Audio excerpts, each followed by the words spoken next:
cosmologue en culotte courte, c'est Pascal Trefingui pour cette nouvelle matinale de Rio de Janeiro. Si vous n'êtes pas déjà inscrit, bien faites-le, ça vous permet d'être notifié des vidéos avant tout le monde et ça nous permettra aussi dans l'avenir à nos plus fidèles abonnés de vous donner un lien directement pour avoir les vidéos quelques heures avant tout le monde parce que ça permet aussi de recueillir vos commentaires et éventuellement de pouvoir modifier certaines choses avant la publication générale.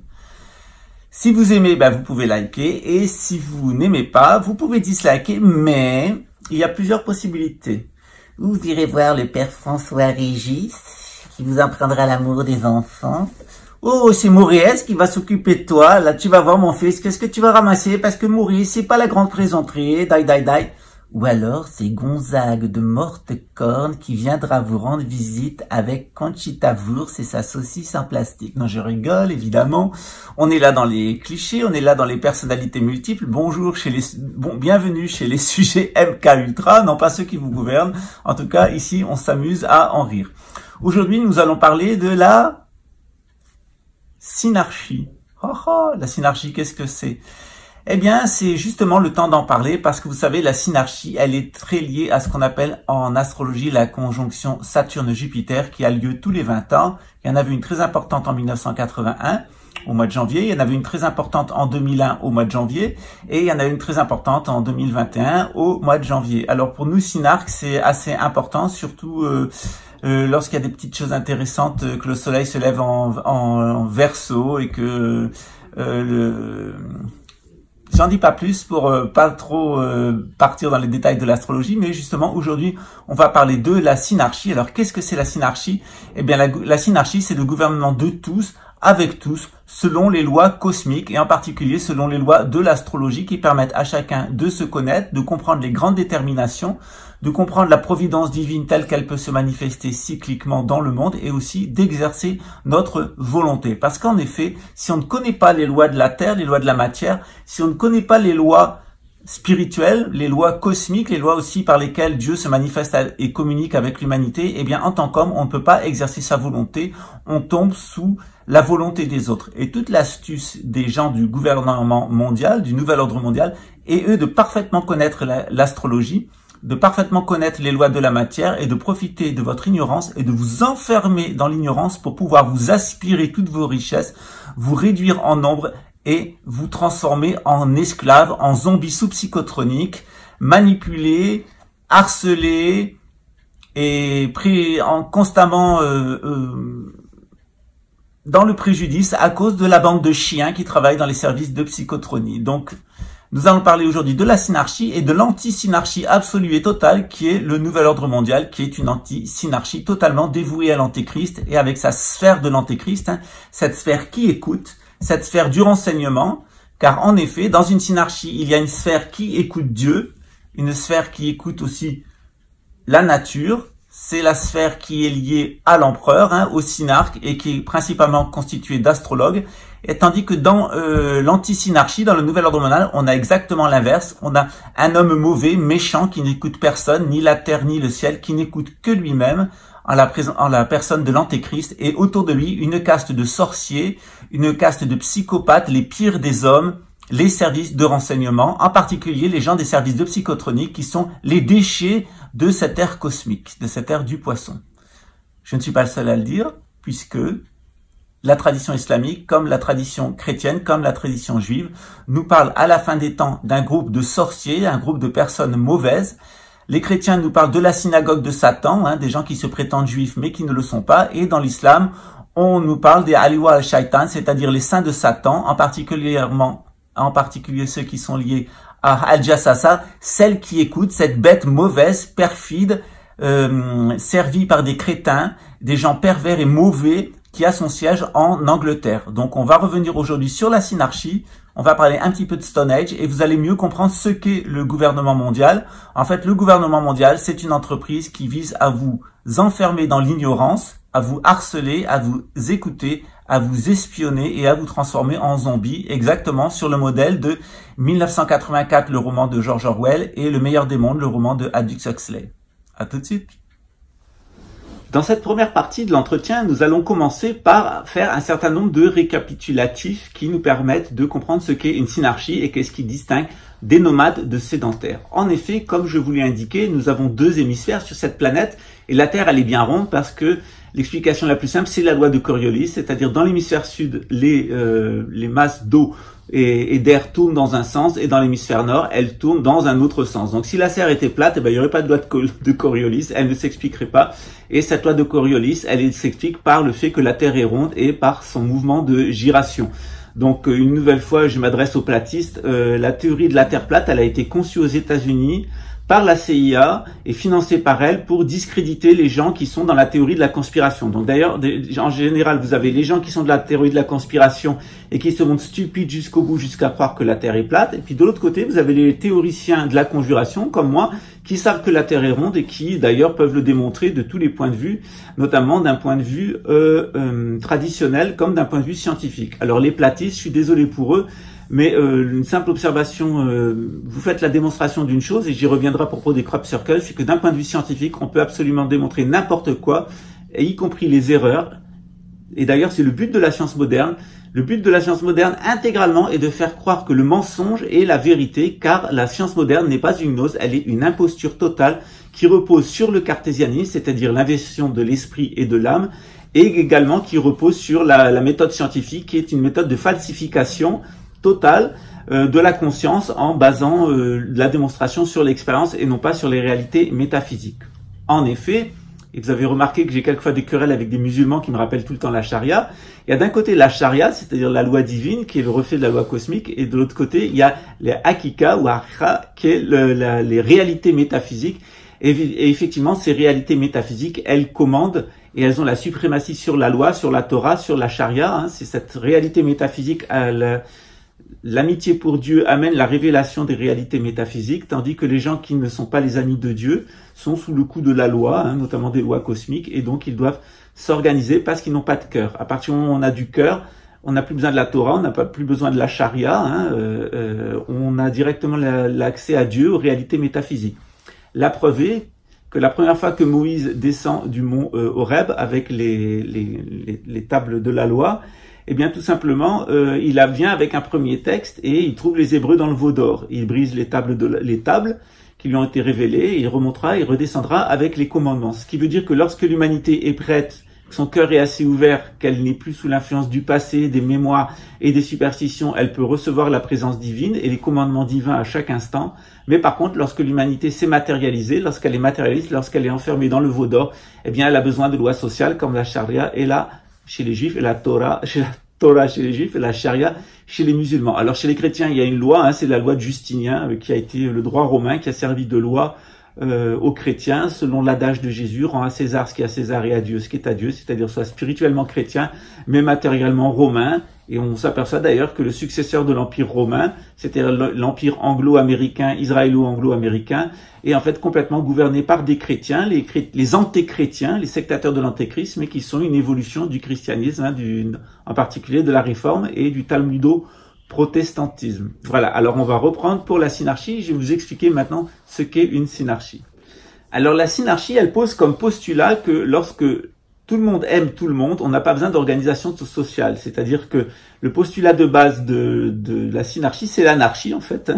C'est-à-dire que les hommes sont parfaitement tous égaux, ils sont tous frères, et ils sont tous parfaitement libres, et parce qu'ils ont tellement d'amour, ils ont tellement de volonté qu'ils arrivent à vivre dans un monde parfait où personne n'a aucune caractéristique, on n'est ni nomade ni sédentaire, on n'appartient à aucun clan, on n'appartient à aucune caste de sédentaires. Alors ça c'est l'anarchie, sauf que ça fonctionne peut-être avec des tout petits groupes de personnes qui ont énormément de cœur et d'évolution spirituelle, des maîtres spirituels qui vivraient ensemble par exemple, mais ça ne fonctionne pas dans une collectivité humaine. Et donc les collectivités humaines qui ne peuvent pas vivre dans l'anarchie, elles ont besoin de vivre dans la synarchie. Et pour vivre dans la synarchie, eh bien, il y a deux types de synarchie. Il y a la synarchie des sédentaires, il y a la synarchie des nomades.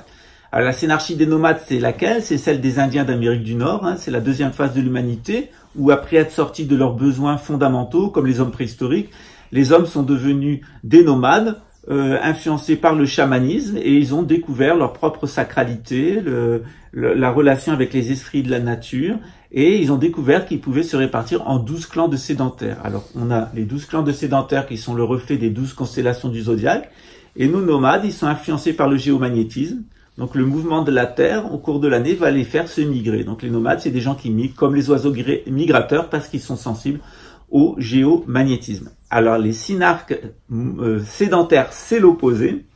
Donc eux, ils ne sont plus sensibles aux 12 constellations du zodiaque. Au contraire, ils sont plutôt sensibles aux 4 éléments. Et ces 4 éléments, ils vont les fixer à un endroit du sol. Ils sont plus sensibles au géomagnétisme. Ils sont sensibles qu'aux éléments du sol. Donc ils vont générer 4 éléments et donc l'air, le feu, l'eau et la terre, qui sont en relation avec les 4 castes, donc la caste du clergé, la caste de la noblesse, la classe des producteurs et la classe des serviteurs. Donc ces 4 castes qui sont les reflets des 4 éléments qui composent donc dans l'espace, qui composent la terre. Alors nos sédentaires, si intérieurement ils sont plus sensibles au géomagnétisme et s'ils ne se répartissent plus extérieurement en 12 tribus qui vont migrer au cours de l'année, par contre il y a un autre processus chez eux qu'on appelle le processus ésotérique. Donc ils sont fixés à un endroit, ils sont en 4 castes, mais à l'intérieur d'eux, ce qui va les faire bouger à l'intérieur d'eux-mêmes, faire bouger leur psychisme, c'est les 12 constellations du zodiaque. Et c'est là tout l'intérêt de la science de l'astrologie. L'astrologie, elle va nous expliquer comment chez les sédentaires, donc le clergé, la noblesse, les producteurs et les serviteurs, comment à l'intérieur d'eux-mêmes, au cours de l'année, la position des astres va influencer la façon dont leur moi va s'exprimer et la façon dont moi MOI et la façon dont leur vie va s'organiser, leur vie psychique, leur vie intérieure. Et la synarchie, en fait, elle est calquée sur ce modèle. Elle est parfaitement ésotérique, c'est-à-dire à l'intérieur, elle décrit les réalités intérieures à l'intérieur de l'être humain, et elle va décrire ces réalités intérieures à l'intérieur de l'être humain à partir du modèle extérieur qui sont les étoiles. Donc en étudiant le mouvement des étoiles, le macrocosme, on va découvrir à l'intérieur de soi le microcosme, c'est-à-dire comment nos énergies internes tournent, comment nos sphères internes tournent et comment ça se passe à l'intérieur de nous-mêmes pour nous connaître nous-mêmes selon la caste à laquelle nous appartenons. Voilà, c'est pour ça que quand je commence ces posts, de temps en temps, je vous dis bonjour les cosmologues en culotte courte parce que mon job, ma job, comme disent les Québécois, c'est, tiens, ça fait longtemps qu'on n'a pas eu Alexis 66, peut-être on va le faire revenir celui-là, le patriote québécois.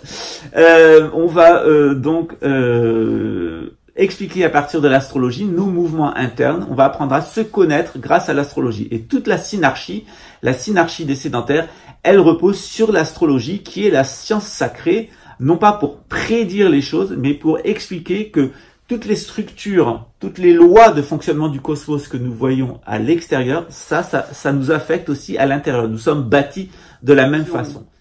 Et toute l'ambition de la synarchie, c'est de nous expliquer comment notre vie intérieure, et de là aussi notre vie collective, elle est influencée par les positions des astres. Tout simplement parce que les mêmes forces primaires, les mêmes énergies en mouvement, les mêmes structures qui fabriquent le cosmos autour de nous, fabriquent notre petit cosmos intérieur. Quand on connaît le grand cosmos extérieur, on connaît le petit cosmos intérieur et on connaît ses réactions. Alors, comme beaucoup de personnes qui ont un petit peu touché à l'ésotérisme, la plupart d'entre nous, bien qu'on appartienne à des écoles différentes, moi je suis dans l'école guénonienne, dans l'école soufie, j'ai été enseigné par un maître kabbaliste de la Kabbale, j'ai aussi reçu des initiations familiales dans le cadre du judéo-christianisme. Donc, bien que ce soit pas exactement mon école spirituelle, j'ai pu faire une part de mon parcours avec le bon fin, donc avec l'école de maître Omram Mikhaël Ivanov. Alors, quelle est la particularité de Omram Mikhaël Ivanov, qui était donc un des plus grands propagateurs de la synarchie? C'est justement donc lui, c'est un maître bulgare, Bogomil, c'est un maître spirituel bulgare à l'intérieur d'une école qui est celle de l'orthodoxie chrétienne. Comme cette école de l'orthodoxie chrétienne, elle avait perdu le contact avec son propre ésotérisme, il a pu recevoir des initiations en Inde, et je vous renvoie au livre de mon ancêtre Saint-Yves d'Avèdre qui s'appelle La mission de l'Inde, où Saint-Yves nous raconte qu'avec la dégénérescence matérialiste de l'Occident, eh bien tout simplement, les écoles indiennes vont aider, remettre de l'esprit à l'intérieur des écoles et même des églises occidentales, et que le renouveau de l'Occident, le renouveau spirituel et religieux de l'Occident, dans ce début de l'ère du Verseau, il se fera grâce aux connaissances de l'Inde. Alors bien sûr, il y a eu des impostures comme la Société théosophique de Blavatsky, du colonel Oscott, d'Aim Bezan, qui sont complètement liées au milieu luciférien satanique et à la sorcellerie. Mais il y a d'autres écoles. Donc eux, c'est la fraternité noire. Et il y a une autre école qui est la fraternité blanche universelle, notamment celle de Mikhail Omram Ivanov, qu'il a hérité de son maître Peter Doyonov, et qui est donc un mix entre la tradition chrétienne orthodoxe de Bulgarie, celle des Bogomils, qui étaient les équivalents des Cathares, et de l'autre côté, les techniques de pranayama, les techniques de souffle, d'initiation et de respiration qui sont venues de l'Inde. Alors, ceci, ça nous indique une chose, ça nous indique qu'il y a un grand centre spirituel qui était présent en Bulgarie et qui s'est déplacé vers la France. Donc on a ce déplacement de la Bulgarie, donc de ce groupe de spirituels qui s'est déplacé vers la France avec Omram Mikhail Ivanov. Et l'enseignement de Omram, il était très présent en France, très présent au Canada, très présent dans le monde francophone, beaucoup plus que dans les autres pays du monde. De l'autre côté, tout ce qu'on peut avoir comme déchets nationalistes en France, donc tous les gens qui sont nationaux-socialistes, mondialistes, qui ne veulent pas rester en France en tant que patrie, mais qui se laissent emporter par d'abord le nationalisme, puis le socialisme, puis maintenant la mondialisation, vont très certainement se retrouver en Bulgarie. Donc on a un mouvement de la spiritualité, de l'esprit qui vient de la Bulgarie, et un mouvement qui va emporter tous les déchets français vers la Bulgarie. Donc dernièrement, j'étais en contact avec un certain nombre de personnes qui sont à l'ENA en France, et un groupe de 3 personnes qui sont à Saint-Cyr et qui voulaient suivre un groupe de personnes qui allaient migrer vers la Bulgarie, vers les montagnes de Bulgarie. Et ils m'ont demandé ce qu'ils devaient faire, s'ils devaient suivre le mouvement, parce que les terres sont peu chères. Il y a des communautés françaises de nationalistes français qui commencent à s'installer en Bulgarie. Alors je leur ai dit, bien tout simplement, si vous êtes spirituel, eh bien vous allez suivre le mouvement de la spiritualité, c'est-à-dire que vous allez venir vers le Brésil si vous voulez être sédentaire, ou le Canada si vous voulez être nomade, en tant que Français, en tant que personne titulaire de la culture française. Mais si vous êtes matérialiste, si vous êtes des déchets de notre civilisation, des déchets humains de notre civilisation, vous allez vous laisser entraîner par la Bulgarie, par le nationalisme, puis l'internationalisme, puis le mondialisme, la normalisation. Vous allez vous retrouver être des nomades français en Bulgarie, et vous allez à votre propre destruction d'un point de vue spirituel, et vous avez très peu de chances de survivre d'un point de vue matériel. C'est une ruse de Satan. Donc vous pouvez y aller, il n'y a pas de problème, tout le monde peut se bourrer la gueule, se détruire la santé au cancer et raconter des conneries sur Internet, c'est aussi une piste.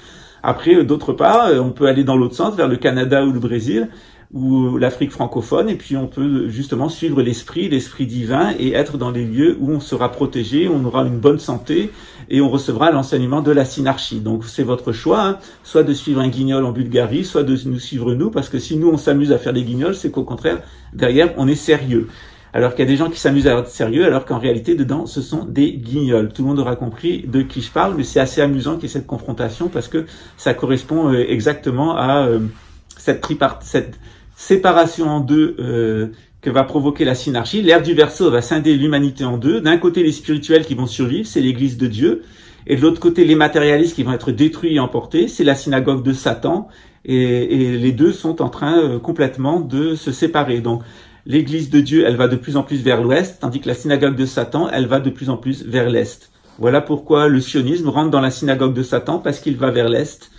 Tout ce qui se déplace vers l'est est vers la synagogue de Satan, tout ce qui se déplace vers l'ouest est vers l'Église de Dieu et vers la civilisation du Verseau, puisque à la fin de la Troisième Guerre mondiale, on verra que ça sera les États-Unis qui vont gagner la Troisième Guerre mondiale, mais ils vont être sanctionnés par la nature pour laisser émerger donc l'hémisphère sud en tant que pôle civilisationnel. En tout cas, c'est ce que nous annonce l'Apocalypse de Saint Jean, et je vous ferai un post sur la symbolique de l'Apocalypse de Saint Jean pour vous expliquer qui sont ces 4 cavaliers en rapport avec les 4 éléments, qui est cette bête, qui est cette grande prostituée, qui est cette bête qui monte de la terre, cette bête qui monte de la mer, des foules, etc. Tout est parfaitement clair quand on connaît la Kabbale, lorsqu'on connaît l'ésotérisme juif, on comprend tout à fait l'Apocalypse de Saint Jean qui est clair comme de l'eau de roche. Alors, notre synarchie, pourquoi elle nous intéresse? Eh bien, continuons et vous allez voir de quoi il s'agit. Alors, si on veut bien comprendre la société synarchique, on dessine 4 cases au sol, et puis au-dessus, on met l'empereur. Voilà, donc on a 4 cases avec un empereur qui va circuler à l'intérieur. Alors, si on est ça c'est en géométrie, mais si on est un peu plus calé, on peut le faire en stéréométrie, c'est-à-dire en 3D, et là, on va tomber sur ce que les gens qui connaissent la Kabbale juive, ce qu'on appelle le cube de Métatron. Donc, on y reviendra à propos des crop circles. En fait, les crop circles qui sont authentiques, qui sont vraiment faits par nos amis intraterrestres pour nous envoyer des messages, sont tous construits sur le cube de Métatron. Et notamment la triple circulature du carré et quadrature du cercle. les faux crop circles, ceux qui sont faits par les services de renseignement, ceux qui sont faits par des imposteurs, ceux qui sont faits par des scientistes, ceux qui sont faits par les gens payés par les services de renseignement français et l'industrie nucléaire française et les laboratoires pharmaceutiques et Big Pharma, enfin Big Pharma et généralement les lobbies industriels, donc ces petits péteux sortis des universités de sciences qui n'ont aucune culture littéraire et qui ne recevront jamais aucune initiation et qui n'auront jamais aucune vie spirituelle parce que ce qu'ils sont, c'est des matérialistes au service de l'industrie chimico-scientiste et du lobby militaro-industriel. Donc, il y a des crop circles qui ont été construits par ces imposteurs. Je pense en particulier à AstronoGeek, qui a été payé par le service de renseignement français et financé par le lobby militaro-industriel et l'industrie de guerre pour réaliser cette mascarade. Et cette mascarade, elle a été faite pour emmerder Umberto Molinaro. Et dès que j'ai eu connaissance que ça allait être fait, que ça avait été fait, j'ai contacté Umberto pour lui donner un coup de main, ainsi que Rémi, et ça explique donc le fait que qu'il y a une vidéo, peut-être je l'aurais déjà vu au moment où vous recevrez cette capsule, qui a été faite donc avec Rémi Selmar. Oula. Donc, bien entendu, des crop circles, il y en a des vrais, ils sont liés aux intraterrestres. Je vous renvoie au travail de mon amie ici, Jocelyne, au Brésil, et à Lulumineuse, donc en France, qui fait un super travail. Sa mère était éditrice, elle a édité beaucoup de choses très intéressantes sur le phénomène ovni, sur les intraterrestres et les extraterrestres. Et Lulu, elle est fiable pour la plupart des informations qu'elle donne. Il y a aussi sa subjectivité personnelle, je suis pas d'accord surtout avec elle, mais on est dans le même groove, elle et moi, et c'est quelqu'un pour qui j'ai beaucoup de respect et à qui j'envoie une bise si elle me regarde. Donc voilà, donc des crop circles, il y en a évidemment beaucoup de faux, mais il y en a des justes qui nous délivrent un message. Et ce qui est intéressant, c'est de utiliser donc le cube de Métatron, qui est la clé de la synarchie, pour comprendre et interpréter ces crop circles qui nous sont envoyés par les intraterrestres, qui eux sont des synarques. Donc si vous voulez savoir exactement ce sont ces intraterrestres, c'est tout ce qui est lié à l'Agartha, à Shambhala, à la théorie de la Terre creuse, bien que la Terre soit pas complètement creuse, il y a des grandes cavités dessous, mais elle n'est pas creuse avec une étoile centrale. On est plutôt dans une description comme celle de mon aïeul Jules Verne. Bah oui, je suis aussi en famille avec Jules Verne, par le Bouygues, et je suis en famille avec la famille Bouygues, le bétonneur français, hélas. Voilà. Donc voilà, vous avez tout sur. Vous allez savoir exactement de quel milieu je viens et avec qui je suis lié, avec qui je discute régulièrement. Voilà, bon, bah voilà, maintenant vous le savez. Donc Jules Verne était un de mes aïeux. Et on est le lien et les Bouygues aussi, et donc donc j'ai un lien familial assez éloigné avec Bouygues et aussi avec Xavier Karcher, donc l'ancien PDG de Peugeot Citroën qui a été assassiné par les Brigades Rouges, qui était aussi un des cousins de mon oncle, donc le mari de ma tante est un Karcher et de la famille Karcher, et un des Karcher était donc le PDG de Peugeot Citroën et donc a été assassiné par des gauchistes. Alors, alors ce qui est intéressant, si vous avez l'opportunité d'aller à Casablanca, c'est de voir la très grande mosquée qui a été faite par les Bouygues, et vous verrez que là aussi on a utilisé le cube de Métatron pour fabriquer ce merveilleux monument qui est posé sur la mer, qui est très beau.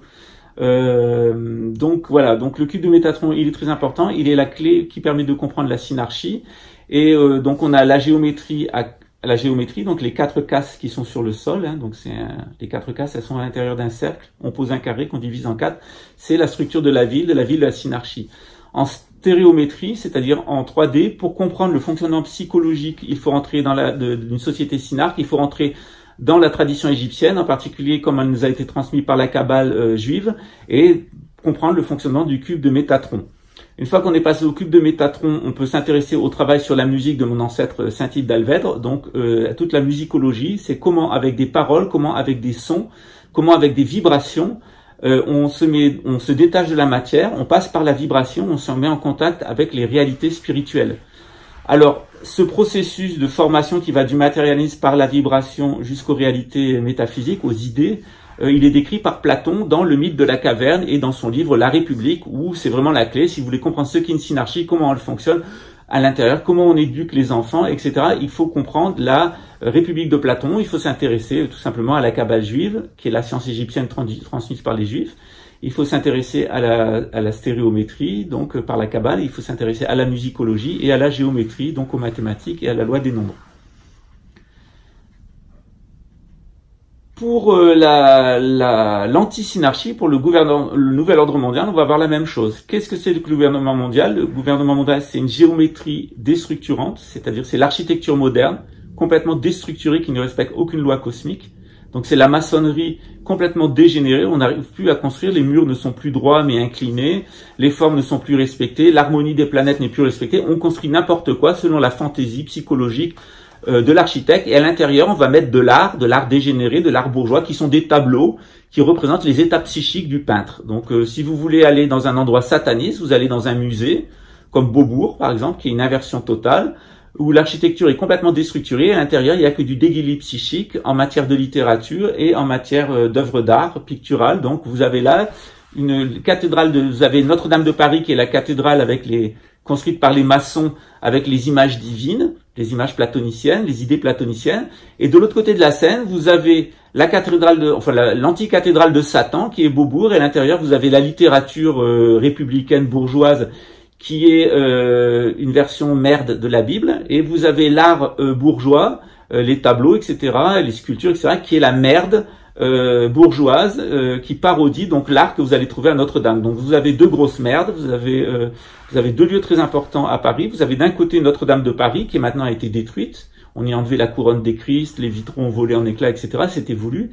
Et d'autre côté, vous avez la grosse merde, Notre-Dame de Paris, qui est la capitale, qui est l'église en fait des nationalistes français, des internationalistes et des supranationalistes. Et attendez-vous à des choses encore qui se passent à Beaubourg dans les années à venir. D'ailleurs, ce Beaubourg a migré les républicains français, les nationalistes français, qui sont internationalistes et qui sont dans le gouvernement mondial, veulent construire des Beaubourgs dans le monde entier. Donc ils veulent construire des Beaubourgs à différents endroits pour étaler cette merde républicaine absolument partout, qui est complètement liée à la synagogue de Satan et à l'antéchrist.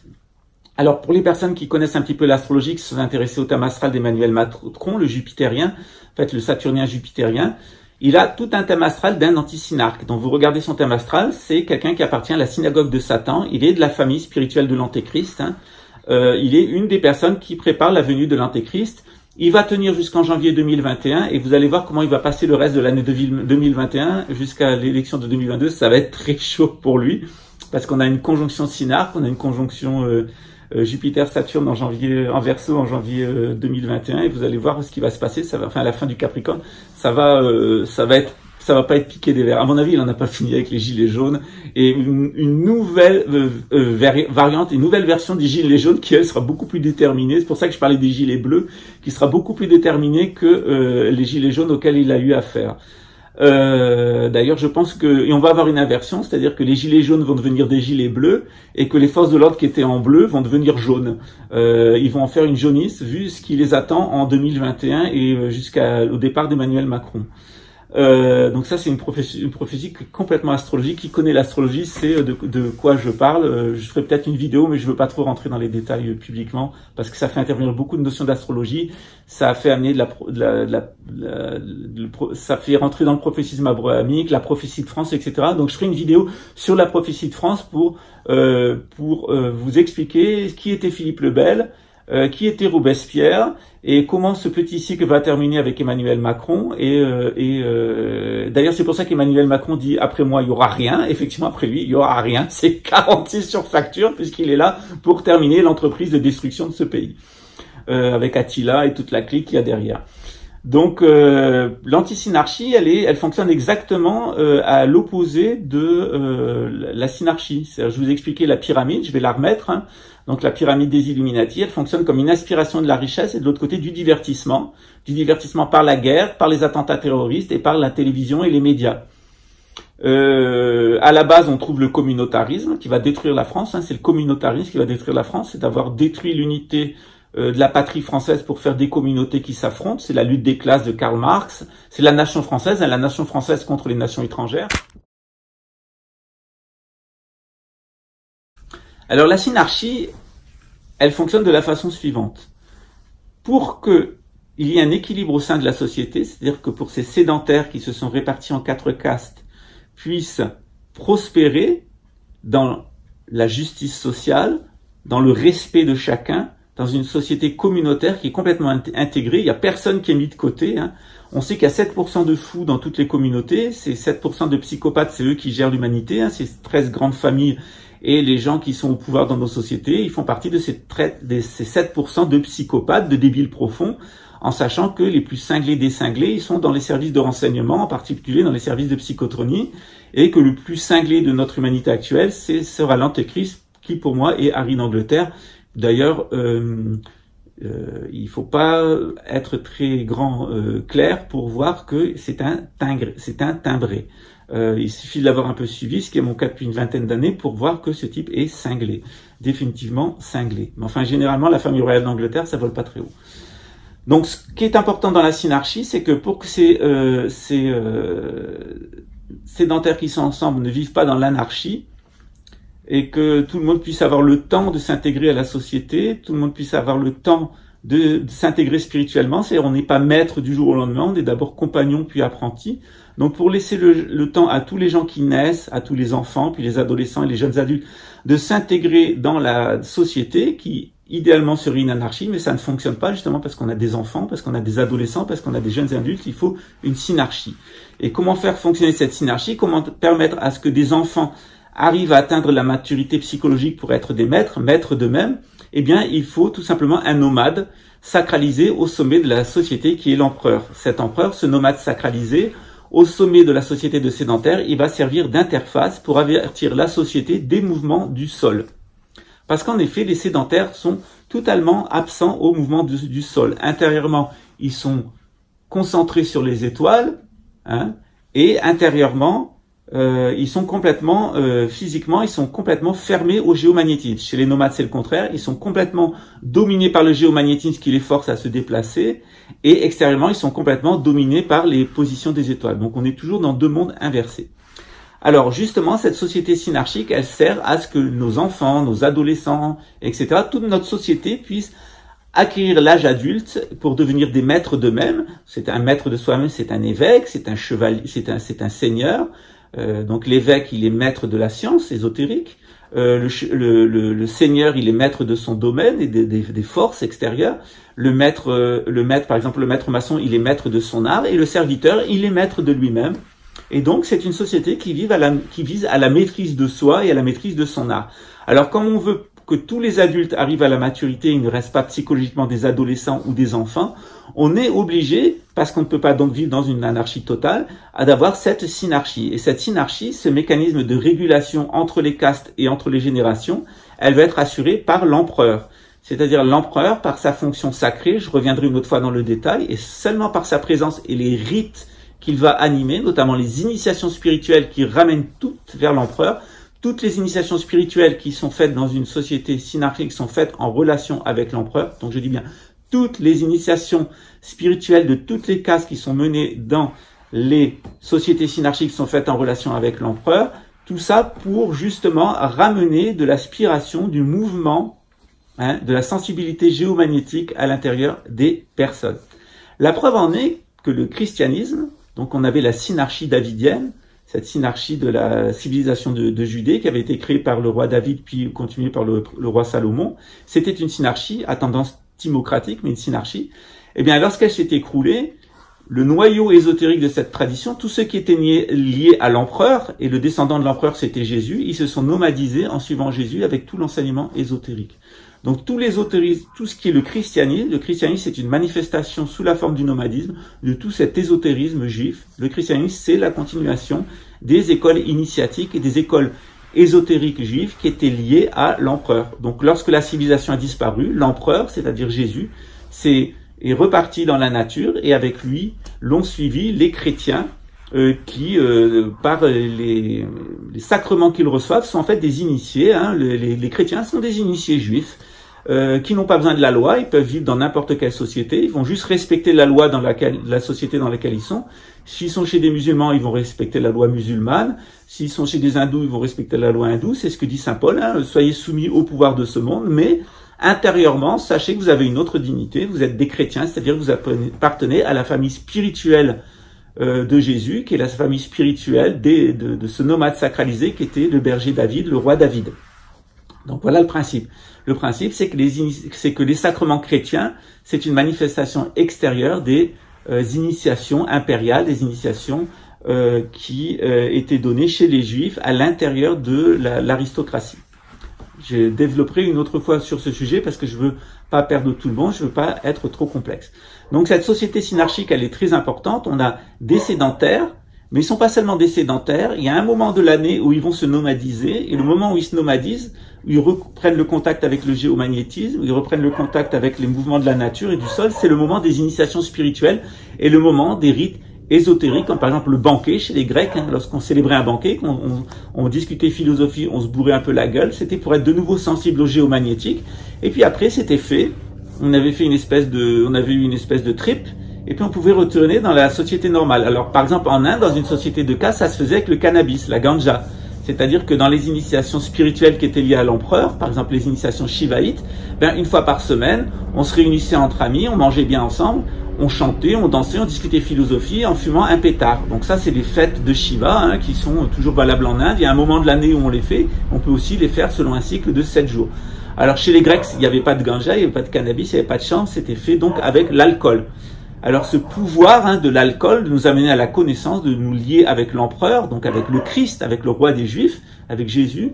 On le retrouve dans les rites chrétiens, qui est par exemple le rite de l'Eucharistie, où on mange ensemble du pain, mais on va boire un petit coup, on va boire du vin. Donc on retrouve là toutes les initiations traditionnelles, toutes les initiations traditionnelles de sédentaires qui sont liées à l'empereur. On a un usage d'un psychotrope, par exemple l'ahuasca ici en Amérique du Sud, mais c'était l'alcool dans le monde gréco-latin ou chez les Égyptiens, et puis c'était donc la cocaïne par exemple chez les Égyptiens, et la ganja, donc le cannabis en Inde. Chez les Égyptiens, par exemple, les initiations de l'aristocratie, elles étaient données avec de la cocaïne.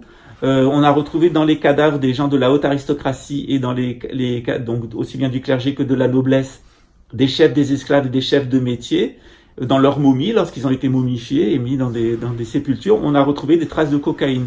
Alors je rappelle que la civilisation égyptienne, elle était ici jusqu'en Amérique du Sud et jusqu'en Inde. Les Égyptiens, ils ont visité le monde entier. La civilisation égyptienne, 2500 ans avant Jésus-Christ, elle était étendue, elle avait des ramifications dans le monde entier, ce qui explique d'ailleurs les constructions qui utilisent exactement la même technologie, la technologie égyptienne, donc du béton, le béton égyptien, et la technologie des triples loupes qui permettent de faire fondre jusqu'à 1800 degrés les pierres, par exemple le schiste, ou le granit pour pouvoir mouler des pierres, ce qui explique d'ailleurs ces constructions invraisemblables qu'on peut trouver en Amérique du Sud, ou les grands dans la pyramide de Saqqara par exemple, ces grands sarcophages qui sont complètement moulés, qui ont été fabriqués donc avec des loupes solaires qui permettent de fondre les minerais jusqu'à 1800 degrés.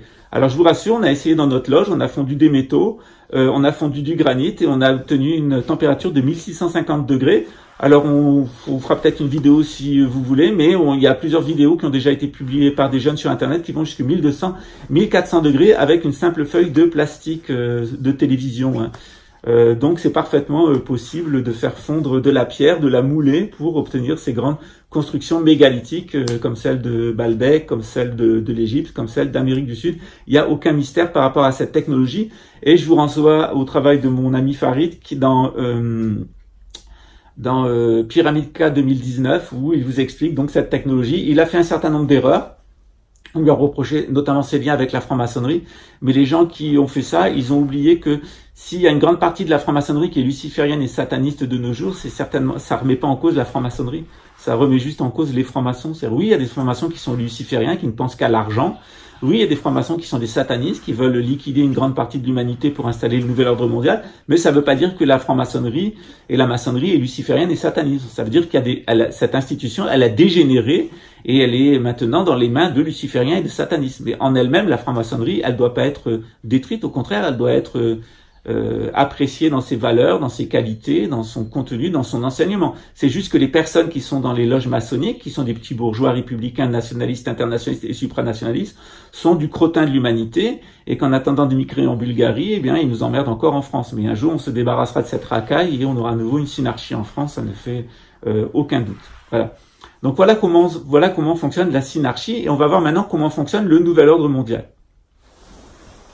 Alors comment ça marche? Eh bien tout simplement, cette anti-synarchie, elle s'est faite en plusieurs étapes. D'abord par le nationalisme. On a dit qu'il y a la nation française et les gens qui ne sont pas dans la nation française. Donc le clergé, la noblesse, on a considéré qu'ils étaient plus dans la nation française et on a essayé de les éliminer. Je rappelle qu'il y avait 17 500 familles nobles en 1789 et que maintenant on est seulement 2500 familles nobles en France, tout simplement parce que les républicains ont décidé que les gens du clergé, les gens de la noblesse n'appartenaient pas à la nation française et ils nous ont exterminés, 400 000 morts. Confiscation de nos biens, confiscation des biens de l'Église au service de la République. Alors, donc la première étape, ça a été le nationalisme. Le nationalisme, c'est le fait qu'on appartient à la nation, on n'appartient pas à la nation. Alors, appartenaient à la nation les bourgeois, les paysans et les ouvriers, mais nous, on n'avait plus le droit, ni le clergé, on n'avait plus le droit d'en appartenir.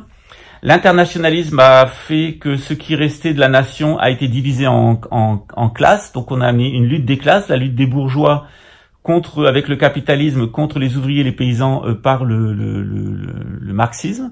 Et puis la troisième phase, ça c'est la phase internationaliste, qui a opposé les capitalistes et internationalistes et les marxistes internationalistes. Puis maintenant on rentre dans la phase supranationaliste, où on a les gens que veulent conserver, l'humanité que veut conserver le gouvernement mondial, c'est-à-dire 500 millions de personnes, et puis les 7 milliards et demi de personnes qui ne veulent plus. Donc voilà, on a une dégradation de la vie, de la synarchie. C'est-à-dire la synarchie, c'est tout le monde ensemble. D'abord, on détermine ce qu'est la nation, on élimine la noblesse et le clergé. Ensuite, à l'intérieur de ce qui reste de la nation, les internationalistes vont opposer les capitalistes aux ouvriers et aux paysans. Alors on a la victoire des bourgeois qui ont détruit les ouvriers et qui ont détruit les paysans. Et puis tout à fait maintenant, donc ça c'est la phase internationaliste. Et dans la phase supranationaliste, en fait, les bourgeois veulent exterminer 7 milliards et demi de personnes pour garder 500 millions de personnes qui seraient à leur service. Donc on n'est plus dans une synarchie, on est arrivé tout à fait, et de sédentaire, on est arrivé tout à fait au nomadisme supramondialiste, avec Neom, avec Jérusalem au centre et 12 villes comme Neom autour, avec 500 millions de personnes. Et là, on est dans un nomadisme total, un nomadisme intégral, gouverné par un sédentaire et qui est donc une anti-synarchie. Alors, tandis que la synarchie, elle est là pour nous donner une initiation au sol et nous connecter en permanence avec les étoiles, donc notre vie intérieure elle est gouvernée par les étoiles et l'initiation nous reconnecte au sol, eh bien, dans le satanisme, ça va être l'inverse. Donc, on est tout le temps gouverné par les champs électromagnétiques, les champs terrestres, ça c'est le nomadisme, et de temps en temps, on nous fait une initiation à une des divinités, des 12 divinités zodiacales, et c'est ce que nous propose le nouvel ordre mondial, c'est d'avoir donc des gens qui seront contrôlés par un géomagnétisme artificiel dans des villes, et chaque ville sera placée sous le contrôle d'une divinité, créé par eux, donc une image d'un des 12 zodiacaux, mais en version satanique. Et le grand principe qui sera au centre, ça sera le serpentaire, c'est-à-dire celui qui manipule le serpent, la constellation d'Ophiuchus, et qui sera là donc en version satanique, en tant que prince de ce monde, et en tant que donc Satan, celui qui manipule le flot des mémoires. Donc je sais pas si j'ai été super clair parce que c'est un peu technique aujourd'hui. Donc la synarchie, en fait, c'est quelque chose de pur, c'est quelque chose de bon pour des sédentaires, qui est calqué sur le cosmos, et donc la vie, la spiritualité, les idées divines, la vibration et la réussite au niveau matériel, tandis que l'anti-synarchie, le nouvel ordre mondial, c'est le contraire. On a un échec au niveau matériel, il y a des vibrations qui sont destructrices, et puis il n'y a plus d'idées. C'est les mémoires en fait qui ont pris le dessus, tout ce qui est mémoriel, tout ce qui est donc satanique, ancien, c'est l'accumulation de biens comme les lucifériens, et l'opposition à l'homme, la volonté de tuer l'homme à cause de ses mémoires, c'est la loi du talion, pour contrôler cette société en fait de nomades contrôlés par un super sédentaire. Voilà, donc synarchie, anti-synarchie. Alors le rôle que joue le clergé dans une synarchie, donc l'empereur, le synarque, il est entouré d'astrologues dans une synarchie. Eh bien, dans le nouvel ordre mondial, l'antéchrist Harry d'Angleterre, qui fera sa résidence à Jérusalem pour créer son système de 12 grandes villes autour de nomades, il sera entouré d'une caste de psychotronistes, de personnes qui sont impliquées dans la manipulation mentale de l'humanité, le programme MK-Ultra. Donc toute la cour autour d'Harry, ce sera des personnes du programme MK-Ultra, puisque Harry est un pur produit du programme MK-Ultra. Alors, encore une fois, cette sphère de l'antéchrist qui est autour de Harry, elle est décrite dans l'islam, dans le hadith de Al-Jassasa. On sait qu'elle vient de Grande-Bretagne, on sait que c'est une bête poilue qui ressemble à un micro de cinéma, on sait qu'elle écoute tout le monde. Bon, il y a d'autres choses aussi qui concernent cette bête et l'antéchrist qui est là aussi en Angleterre. Mais par ce hadith, on sait très bien que le réseau échelon, tous les réseaux de renseignement, d'écoute, les gens qui nous écoutent au téléphone, les gens qui font de la psychotronie, voilà pourquoi j'ai écrit ce livre sur la psychotronie, ils sont l'anticlergé de l'antéchrist, c'est-à-dire tous les services de renseignement et les services de psychotronie en particulier, c'est les anti-astrologues, donc la cour de Satanis qui prépare la venue de l'antéchrist Al-Dajjal et avec qui, à la fin des temps, évidemment, nous réglerons nos comptes. Voilà. C'était Pascal Tréfingui, j'espère que ça n'a pas été trop complexe, j'espère que ce post vous plaît. Il y a toujours des petites réexplications qui sont faites avec des petites bannières qui apparaissent et puis des dessins qui apparaissent au fur et à mesure avec des images. Si c'est un petit peu difficile à comprendre, eh bien, on fera un nouveau post sur la synarchie jusqu'à ce que tout le monde ait bien compris comment fonctionne la synarchie, parce que la société du Verseau, ça sera une société synarchique, intégralement synarchique, puisque la synarchie est basée sur la communication entre les personnes et que la communication en astrologie, c'est le Verseau. Donc l'ère de Verseau, ça sera l'ère du rétablissement de la synarchie, en tout cas pour les 1000 premières années de l'ère du Verseau. Voilà. C'était Pascal Tréfingui pour cette matinale depuis Rio de Janeiro. À très bientôt, en tout cas à demain. Ciao.